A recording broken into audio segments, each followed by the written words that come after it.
Pone Blake, viskas gerai.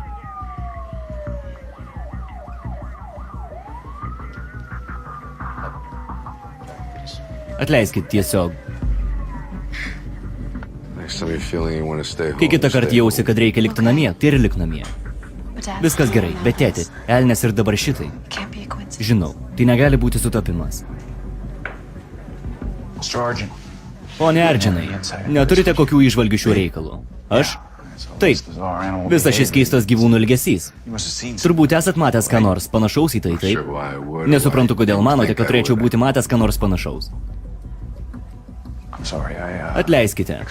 Garbės žodis girdėjau, kaip mano sūnus sakė, kad esat patyręs medžiotojas. Taip. Jau nebe. Viskas gerai. Taip.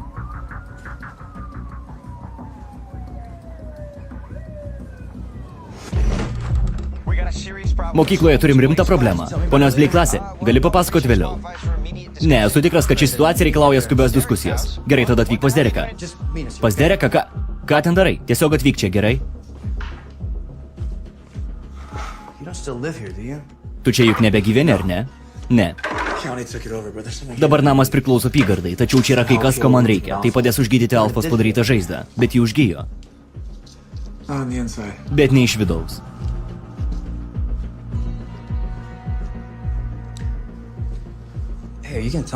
Pasakysi man, kas ten buvo. Tas Alfa. Konkurentų gauja.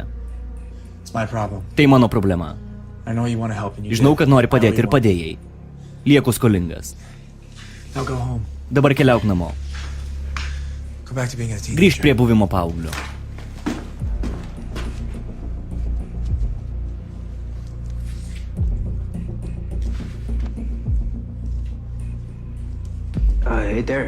Derekai, jei nori atsilyginti, gali tai padaryti dabar. Yra kai kas, kuo gali man padėti.